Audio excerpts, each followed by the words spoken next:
नमस्कार, news now के doctor talk show में आप सभी का स्वागत है। मैं हूं आपके साथ में बैजू अग्रवाल और हमारे साथ स्टूडियो में मौजूद हैं डॉक्टर अभिषेक बागची, कंसल्टेंट कार्डियोलॉजी में न्यूटेक गेटवेल में डॉक्टर साहब प्रैक्टिस करते हैं। हम हर हफ्ते जो है हेल्थ से रिलेटेड कार्यक्रम करते हैं, जहां पर हम अलग अलग टॉपिक को लेकर जो डिस्कस करते हैं और आपकी समस्याओं का हम हल ढूंढने की कोशिश करते हैं। इस समय जो है पूरे विश्व में जो है सडन कार्डियक डेथ की जो संख्या जो है लगातार बढ़ती जा रही है। अचानक हार्ट अटैक से हो रही मौत के वजह से कहीं न कहीं एक चिंता का माहौल बना हुआ है। अगर हम पूरे विश्व की बात करें तो हर साल जो है विश्व में 1,80,00,000 लोग जो है हार्ट अटैक से मारे जाते हैं और कोविड के बाद हमने देखा है कि डॉक्टर साहब 55% का जो है इजाफा हुआ है और ये अपने आप में जो है एक बहुत ही चिंता का विषय है। तो अचानक हार्ट के वजह से हो रही मौत को लेकर जो है लोगों में काफ़ी चिंता है कि भाई क्यों ऐसा हो रहा है। तो डॉक्टर साहब, सबसे पहले तो मैं आपसे ये जानना चाहूँगा कि क्या वजह है कि इन दिनों अचानक हार्ट अटैक होता है, लोग मर जाते हैं और मौका तक नहीं मिलता है ट्रीटमेंट करने का। पहले एक बात है कि सडन कार्डियक डेथ की जो क्लासिकल डेफिनेशन अगर हम कहें जी, वो है कि सिम्टम आने के 1 घंटे के अंदर मौत हो जाना। मतलब एक बंदा जो पेशेंट मतलब जो पर्सन जो बिल्कुल ठीक था जी, उनका कोई भी कार्डियक सिम्टम आया और वो 1 घंटे के अंदर मर गए। अब सडन कार्डियक डेथ का सारे कॉजेज हार्ट अटैक नहीं है। हार्ट अटैक उसका एक लार्ज फ्रैक्शन ऑब्वियसली है, बट हार्ट अटैक छोड़ के भी कुछ और कारण से किसी व्यक्ति की सडन कार्डियक डेथ हो सकता है।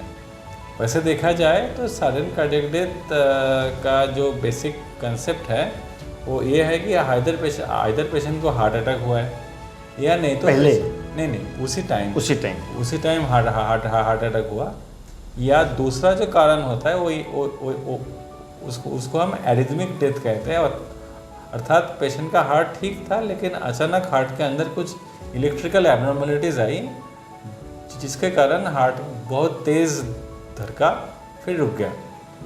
इसको हम VT या VF कहते हैं। तो इसके कारण भी कार्डियक अरेस्ट होकर कार्डियक डेथ हो सकते हैं। तो ग्रॉसली सडन कार्डियक डेथ को हम 2 तरह से डिवाइड कर सकते हैं। एक है कि हार्ट अटैक के कारण हुआ और दूसरा कि हार्ट अटैक के कारण नहीं है, कुछ इलेक्ट्रिकल एबनॉर्मलिटीज के कारण हुआ। अब आती है हार्ट अटैक की बात। हार्ट अटैक का मतलब यह है कि जो नाड़ी हार्ट के अंदर ब्लड सप्लाई करते हैं उसमें कोई सा भी नाड़ी अचानक से बंद हो जाना। नॉर्मली ये देखा गया है कि आदमी के जितना उम्र बढ़ता है जो हार्ट की जो आर्टरीज होती है उसमें फैट और कोलेस्ट्रॉल वगैरह जम के धीरे धीरे ऑब्स्ट्रक्शन होती है। उसमें पेशेंट को चलने फिरने में दर्द होता है वगैरह, ये सब सिम्टम होता है। हार्ट का कमज़ोर होने लगता है और एट्सेट्रा। लेकिन यंग एज में क्या होता है कि आर्टरी सारे बिल्कुल ठीक थे, अचानक से कोई सा भी एक आर्टरी बंद हो गया और बंद होने के कारण आदमी की मौत हो गई। अगर लेफ़्ट साइड का कोई आर्टरी है या कोई मेजर आर्टरी है तो तुरंत मौत हो जाती है। पेशेंट को अस्पताल तक भी आप लेके जा नहीं पाते। तो ये एक हिस्सा है sudden cardiac death due to heart attack. और अगर हम कार्डियक जो इलेक्ट्रिकल एबनॉर्मलिटीज़ के कारण बोले, उसमें कुछ बीमारी है जो मोस्टली आदमी लोग जन्म से ही उस बीमारी में रहते हैं, पता नहीं होता है लोगों को। उसमें से एक है हाइपरट्रॉफिक कार्डियोमायोपैथी। अर्थात इस पेशेंट में क्या होता है कि हार्ट का वॉल काफ़ी थिक होगा, मतलब काफ़ी मोटी होती है, लेकिन इंसान को पता नहीं चलता है। काफ़ी पेशेंट को कोई सिम्टम नहीं होता है। नौकरी के दौरान या कुछ कभी उसने ECG करवाया, इको करवाया तो पता चल जाता है। और दूसरा जो बाकी कारण होता है वो कुछ इलेक्ट्रिकल चैनल्स का एबनॉर्मलिटीज़ होता है। उसमें बहुत सारे सिंड्रोम्स है, जैसे लॉन्ग क्यूटी सिंड्रोम होती है, ब्रुगाडा सिंड्रोम होता है, शॉर्ट क्यूटी सिंड्रोम्स होते हैं। बहुत सारे सिंड्रोम्स है जिसमें किसी आदमी का पहले से कोई सिम्टम नहीं है, सब कुछ ठीक है, आदमी बैठा हुआ है और अचानक मौत हो गई। डॉक्टर साहब, जैसा कि आपने कहा कि जिनको सडनली जो कार्डियक अटैक होता है उनको 1 घंटा पहले लक्षण दिखने लग जाते हैं, तो कुछ ये कुछ मरीजों में, हाँ, कुछ मरीजों तो ये लक्षण क्या है कि देखिए बेसिकली हार्ट अटैक का सिम्टम्स ना बहुत वेरी करता है। जी जो क्लासिकल सिम्टम जिसको हम प्रिकॉर्डियल पेन बोलते हैं, अर्थात सेंटर ऑफ द चेस्ट में चेस्ट पेन होता है। किसी किसी का पेन होता है, किसी किसी का भारीपन लगता है, किसी का एबनॉर्मल फीलिंग होता है। बट ये symptom person to person vary करता है। किसी में ऊपर की तरफ ये चीन की तरफ दर्द आ सकता है, किसी का लेफ्ट हैंड में दर्द आ सकता है, किसी का पेट में दर्द आ सकता है। जो राइट साइड का हार्ट अटैक होता है उसमें देखा गया है कि कभी कभार पेट में दर्द, उल्टी, इसको अक्सर लोग गैस कहते हैं, वैसे सिम्टम आ सकता है। जो इनका पहले कुछ नहीं था, अभी अचानक से ऐसा सिम्टम हुआ तो उनको तो, और जनरली लोग जो है इसको नॉर्मली ले भी लेते हैं और बहुत सीरियसली नहीं लेते हैं कि भाई ये तो हो सकता है। तो ये गलती हो जाती है लोगों से। कोई भी ऐसा सिम्टम अगर किसी को पहले से बिल्कुल ठीक था, अचानक से ऐसा सिम्टम हुआ तो उसको तुरंत इन्वेस्टिगेट करना चाहिए। और दूसरा जो मैं आपको एरिथमिक डेथ बोल रहा था, और अर्थात जो इलेक्ट्रिकल एबनॉर्मलिटीज के कारण, उसमें क्या होता है कि मान लीजिए कि मैं बिल्कुल ठीक बैठा हूँ, अचानक से मेरा आंखों के सामने अंधेरा आ जाएगा और मैं गिर जाऊँगा। फिर हो सकता है कि मैं वापस आ जाऊँ, हो सकता है कि मैं तभी मर जाऊँ।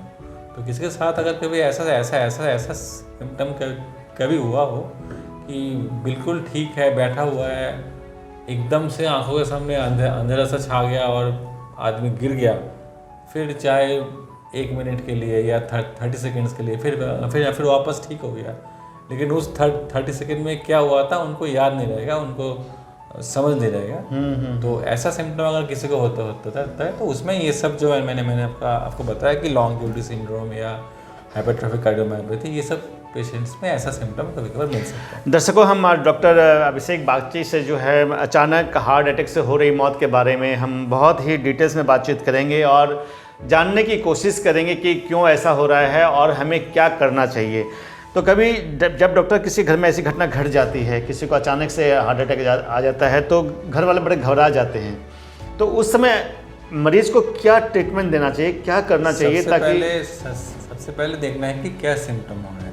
अगर मान लीजिए किसी के एकदम से चेस्ट पेन हो रहा है, मान लीजिए कि अभी मेरे को एकदम से चेस्ट पेन हुआ, तो फिर सबसे पहले तो मेरे को चलना फिरना मना है, चुपचाप बिठा देना है और तुरंत किसी नियरेस्ट हॉस्पिटल में ले जाके ECG करना है या डॉक्टर के पास लेके जाना है। और अगर किसी के पास चेस्ट पेन हो रहा है और किसी के पास अगर एस्पिरिन की गोलियां हैं और पेशेंट को कहीं एक्टिव ब्लीडिंग का हिस्ट्री नहीं है, मतलब मान लीजिए कि खांसी में खून आ रहा है या पाइल्स है या कहीं से ब्लीडिंग का हिस्ट्री नहीं है, तो आप एस्पिरिन की 150 mg की 2 टैबलेट आप दे सकते हो। लेकिन जिनको खून निकलने की शिकायत है उनको नहीं खाना चाहिए, उनको डॉक्टर के सलाह लेके फिर खाना बेहतर है।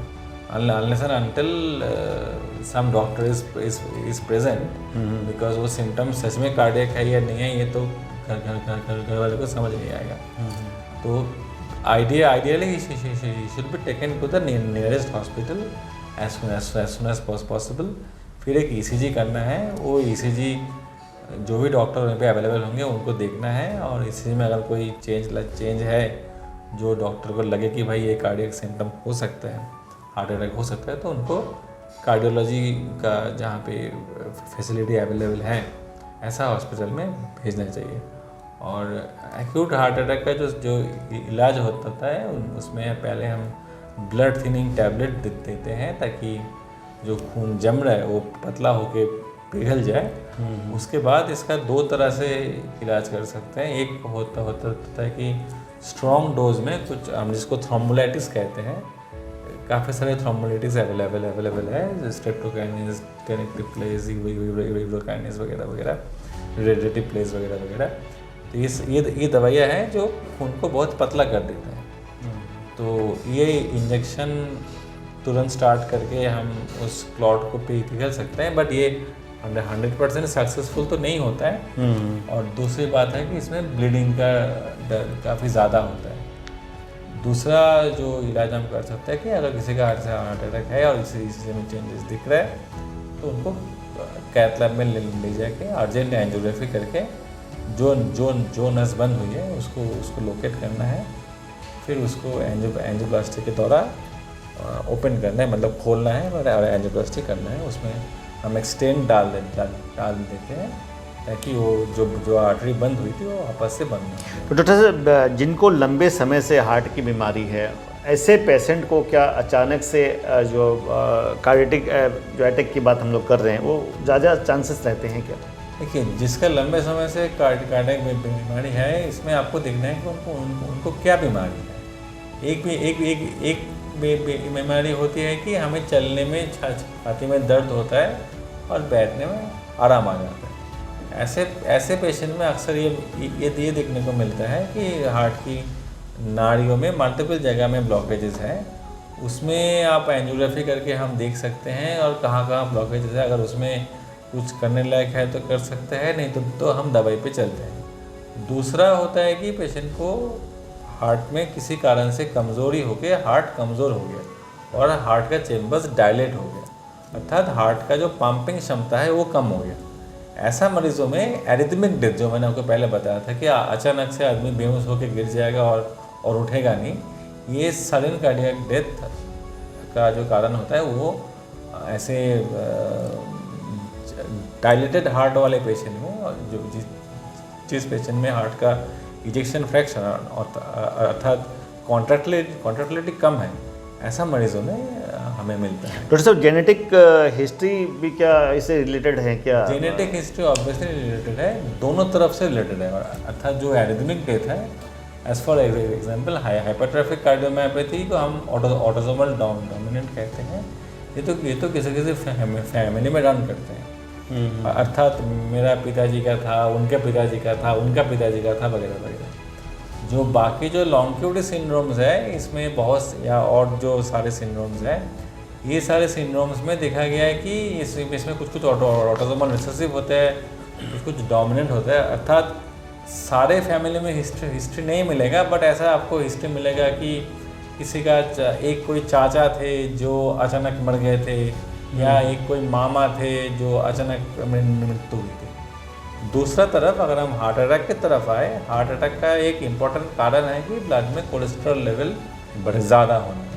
तो कुछ कंजेनिटल कारण है जिसमें देखा गया है कि कंजेनिटल हाइपरलिपिडीमिया होता है, अर्थात एलडीएल लेवल और जो खराब कोलेस्ट्रॉल है वो ज़्यादा होता है कुछ जेनेटिक कारण के वजह से। इसके अलावा भी कुछ पेशेंट कुछ फैमिली में देखा गया है कि एलडीएल लेवल नॉर्मल है, उसके बावजूद यंग एज में फैमिली में हार्ट अटैक रन करता है। ऑनेस्टली सारे जीन्स अभी तक हमें नहीं पता, बट कुछ फैमिली में ये रन करता है। डॉक्टर साहब, हमने देखा कि कोविड के बाद जो है हार्ट के अटैक के मामले बहुत तेज़ी से बढ़े हैं, 55% इंक्रीज हुआ है मामला, और ये पूरे विश्व में ये फिगर देखा जा रहा है। तो क्या कोविड ने लोगों को काफ़ी इफेक्ट किया है, क्या लगता है? इसका दो तीन कारण हो सकता है। एक तो यह है कि कोविड के बाद हम लोग बहुत ज़्यादा टेक सेवी हो गए। हम लोग जैसे पहले हम चलते फिरते थे, कोविड के टाइम पे हम घर में रहे और घर में रहे। जो काम हम पहले बाजार जाके खरीदते थे, अब हम ऑनलाइन खरीद रहे हैं। तो हम लोगों का जो चलना फिरना फिजिकल वर्क जो है पूरी तरह से बंद हो गया, पूरी तरीके से बंद हो गया। दूसरी बात यह है कि कोविड जिन को हुआ है, आई थिंक हम में से सबको हुआ होगा, किसी को तो दो बार भी हुआ है। बिल्कुल। तो कोविड के बाद बॉडी में इन्फ्लेमेशन बढ़ जाता है। अर्थात क्या होता है कि इन्फ्लेमेशन बोले तो प्रदाह जिसको हिंदी में बोलते हैं। तो इसके कारण बॉडी में क्रॉनिक इन्फ्लेमेशन बढ़ने की वजह से ऑब्वियसली काफ़ी मरीजों में हार्ट अटैक जो होता है वो उसका तो नंबर और वगैरह इंक्रीज हुआ है। तो कोविड का तो इसमें इफेक्ट रहा है। यंग जो हैं अभी यूथ में भी बहुत ज़्यादा केसेस देखे जा रहे हैं। पहले कोई फिल्म आर्टिस्ट, एक कोई सिंगर मर गया, एक बहुत ही पॉपुलर सिंगर काफ़ी करके वो उनका एक्सपायरी हुई। एक फुटबॉल मैच के दौरान एक्सपायरी हुआ। हाँ, अब इसमें यह है कि इसमें ना एग्जैक्टली कहना बड़ा मुश्किल है कि किस कारण से एग्जैक्टली उनका डेथ हुआ था। Was it a cardiac heart attack वाला मामला था या ये आपका कोई एरिथमिक डेथ थे? बिकॉज जो फुटबॉल के दौरान जो डेथ होता है ये क्लासिकली पाया गया है कि जो लॉन्गिट्यूड सिंड्रोम वगैरह होता है, अगर उसके तरफ आप थोड़ा सा ध्यान दें तो उसमें दो तरह का सिंड्रोम्स होता है। कुछ सिंड्रोम होता है कि जो एक्टिविटी के दौरान ईसीजी में चेंजेस आते हैं, और जब आप भाग रहे होते हो, खेल रहे होते हो, कूद रहे होते हो, उस टाइम आपको अचानक मृत्यु होता है। कुछ लॉन्गिट्यूड सिंड्रोम या कुछ सिंड्रोम्स ऐसे हैं जो रात को सोते हुए होता है, जो जैसे लॉन्गिट्यूड 2 सिंड्रोम है, मल्टीपल सिंड्रोम्स है ऐसे। तो उसमें ये मिलता है कि पेशेंट जब रात को आराम से सो रहे होते हैं, सोया रह जाता है, और फिर सुबह तो अचानक जब घर वाले देखते हैं तो सोया हुआ पड़ा है, एक्सपायर्ड है। और ये बेसिकली यंग एज में होता है, बिकॉज ये सारे जीन कैरी करने वाले पेशेंट ज़्यादा एज तक बच नहीं पाते, उसके पहले ही ऑलमोस्ट सारे मर जाते हैं। अब बात यह है कि ये जो सारे सडन एरिथमिक डेथ है, मान लीजिए किसी का डायलेटेड कार्डियोमायोपैथी है, अर्थात हार्ट जो मैंने आपको भी बताया कि हार्ट का कंट्रैक्टिलिटी कम होके अचानक मृत्यु होता है, तो इसके लिए करें क्या? इसका इलाज है कि तुरंत उस आदमी को सीपीआर करना है, फिर इलेक्ट्रिक शॉक देना है। डॉक्टर, सीपीआर के बारे में आम लोगों को कोई जानकारी नहीं है, कोई ट्रेनिंग नहीं है, क्या लगता है इनको जागरूक करने की कितनी जरूरत? अगर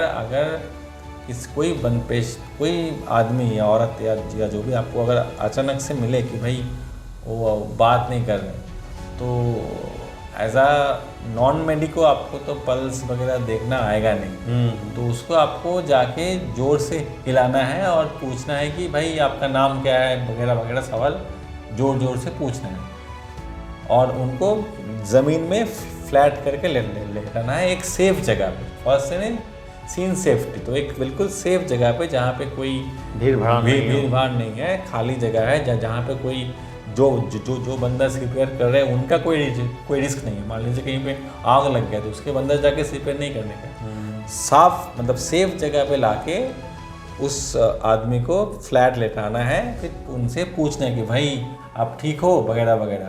अगर वो जवाब नहीं दे रहे, अगर आपको पल्स देखना आता है तो बहुत अच्छी बात है, आप पल्स देख लो। अगर पल्स आ रहा है किसी का तो फिर सीपीआर करने का कोई मतलब नहीं है।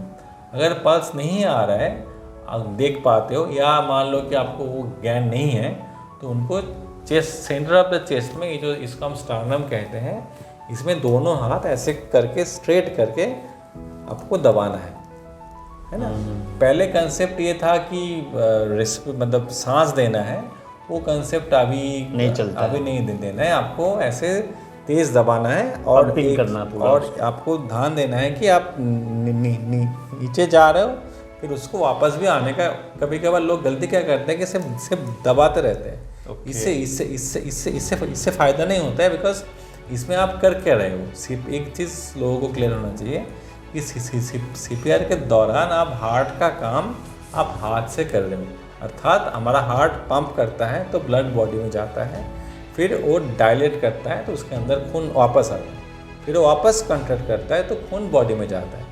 तो सीपीआर का मेन कारण ये है कि हमारा जो सबसे वल्नरेबल ऑर्गन्स है, मेनली ब्रेन, तो ब्रेन में खून चले और बाकी ऑर्गन्स में भी खून चले, लेकिन number 1 is brain, because brain सबसे पहले मर जाते हैं। अगर आपका किडनी में 1 घंटे मान लीजिए खून ना गया, कुछ डैमेज होगा बट वापस आ जाएगा। बट अगर ब्रेन में 1 घंटे खून नहीं गया तो brain will be irreversibly damaged. तो आपको दबाना है, फिर उसको वापस आने का अलाउ करना है, फिर दबाना है, अर्थात आपको ऐसे करना है। मतलब आप उसको दबा रहे हो तो ब्लड हार्ट से ऊपर ब्रेन में जा रहा है, फिर आप जब वापस कर रहे हो तो हार्ट में ब्लड वापस आ रहा है, फिर आप दबा रहे हो तो ब्लड हार्ट से ब्रेन में और बॉडी में जा रहा है, और ये करते रहो जब तक हार्ट अपना रिदम वापस ना ले। जैसे ही पेशेंट का अपना रिदम वापस आ जाएगा, अर्थात हार्ट के अंदर इलेक्ट्रिकल एक्टिविटी चालू हो जाएगी, वो बंदा आँख खुलेगा और हिलेगा, तो आपको समझ में आ जाएगा कि भाई पेशेंट अभी वापस आ गया है। फिर उसको हॉस्पिटल में जाना चाहिए, डॉक्टर के पास ले जाना चाहिए। ऑब्वियसली CPR तो एक्चुअली इन आइडियल सेटिंग और in every locality there should be some person who is, इसको हम BLS ट्रेंड कहते हैं, जिनको बेसिक लाइफ सपोर्ट के बारे में पता होता है। बिकॉज मैंने आइडियल सेटिंग में तो ऐसे ही होना चाहिए। इसके बाद आता है ACLS अर्थात शॉक देना, उसके लिए ED पैच वगैरह मिलता है, और वो भी आइडियली हर लोकेलिटी में अवेलेबल होना चाहिए। और कोई बंदा नॉर्मली गार्ड लोगों को लोग ट्रेन करते हैं, जैसे ये मुंबई सिटी में वो लोग कर रहे हैं। उन लोगों ने काफ़ी कोशिश किया है और वो काफ़ी हद तक उन लोग सफल भी हुए। बिकॉज मेरे सामने हुए जब मैं मुंबई में था, एक ओल्ड मैन थे, वो अपने अपार्टमेंट के नीचे चलते चलते गिर पड़े, तो गार्ड भाग के आया, CPR किया, ED लाया गया, वहीं पे शॉक दिए, पेशेंट वापस आया, फिर उसको हॉस्पिटल ले आया गया, उनका एंजियोग्राफी हुआ, स्टेंट डाला और पेशेंट वापस गया घर, बिल्कुल सही हो गया।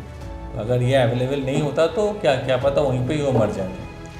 दर्शकों, हार्ट अटैक से मौत की जो फिगर्स हैं काफ़ी तेज़ी से बढ़ रहे हैं। हमने डॉक्टर अभिषेक बागची, जो न्योटा गेटवेल में डॉक्टर साहब प्रैक्टिस करते हैं। अगर आप में से किसी को भी हार्ट की समस्या है तो आप डॉक्टर अभिषेक बागची से न्योटा गेटवेल में मिल सकते हैं। और डॉक्टर साहब ने आज जो है अचानक हार्ट अटैक से हो रही मौत के बारे में जो भी सलाह आपको दिया है, उन सलाह को मान के चलने की बहुत ज़रूरत है। डॉक्टर साहब, अभी हमने देखा कि जिम में भी काफ़ी केसेस ऐसे आए हैं कि जिम करते करते यूथ जो है मर गए हैं जिम में ही। वही मैंने आपको बताया ना कि आइदर वो हार्ट अटैक हुआ होगा, नहीं तो कोई, जैसे मैंने आपको ये सारे सिंड्रोम्स बताए, ये सारे सिंड्रोम में से बहुत सारे सिंड्रोम एक्टिविटी के दौरान एरिथमिक डेथ करते हैं। तो वो सारे चीज़ होगा। और एक चीज़ है कि जो जिम में जो सप्लीमेंट्स ये लोग सप्लीमेंट जो यूज़ करते हैं, उसमें बहुत सारे चीज़ होते हैं जो कार्डियक एरिथमिया कर सकते हैं। तो उसको अंदर क्या क्या है पढ़ के कोई डॉक्टर से डिस्कस करके उसके बाद ले यानी जो जिम में जाते हैं वो अगर कोई भी सप्लीमेंट ले रहे हैं, अलग अलग तरह के सप्लीमेंट ले रहे हैं, तो सप्लीमेंट लेने से पहले आप अपने डॉक्टर से सलाह जरूर लें। और नहीं तो चीज़ है, मैं बताता हूँ कि जिम जाने से पहले एटलीस्ट एक ECG अगर हो सके तो करा लीजिए। बिकॉज कुछ जो बीमारी के बारे में हम डिस्कस कर रहे थे, जी, जो ये सडन कार्डियक अरेस्ट करता है, वो ECG में ही आराम से हम पकड़ सकते हैं। तो डॉक्टर साहब ने एक बहुत अच्छी सलाह दी है कि जो जिम करने में इंटरेस्टेड हैं, जो नए सिंपल ECG करने से काफ़ी पेशेंटों को हम पकड़ सकते हैं, तो ताकि उनको हम प्रॉपर गाइड कर पाए कि वो किस तरह का। बिकॉज एक्सरसाइज दो तरह का होता है, आइसोमेट्रिक एंड आइसोटोनिक। जैसे एक होता है कि आप भाग रहे हो, और एक होता है कि आप वज़न उठा रहे हो, मतलब अपना मसल बनाने के लिए आप वज़न उठा रहे हो। तो ये जो आइसोमेट्रिक एंड आइसोटोनिक एक्सरसाइज है, दोनों में बॉडी के फिजियोलॉजी में अलग अलग तरह का चेंजेस आते हैं। तो उस हिसाब से आप किसी डॉक्टर से मिलकर उसके बाद ही आगे बढ़े तो बेहतर है। डॉक्टर साहब, व्यायाम जीवन शैली में परिवर्तन, हाँ वही है कि अगर आपका ऐसा कोई कंजेनिटल सिंड्रोम नहीं है, जो लॉन्गेविटी वगैरह नहीं है, तो आप रोज़ आधा घंटा प्रॉपर आइसोमेट्रिक एक्सरसाइज कीजिए। मतलब आप साइकिलिंग कीजिए, तेज़ चलिए, भागिए, कुछ भी, या आप स्विमिंग कीजिए, इसको जो पसंद है। और खाने में फैटी चीज़ नहीं खाना है, कार्बोहाइड्रेट भी कम करना है।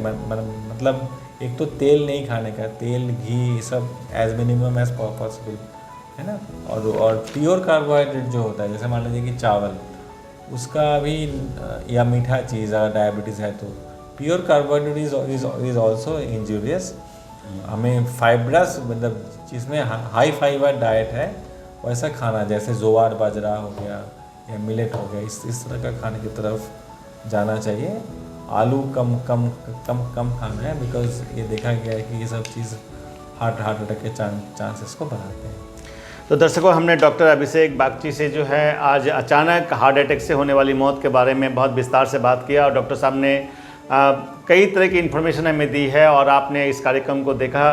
तो डॉक्टर साहब ने आपको जो भी सलाह दिया है उन सलाह को आप मान के चलिएगा तो निश्चित रूप से जो है अचानक हो रहे हार्ट अटैक से हो रही मौत से हम अपने आप को बचा सकेंगे।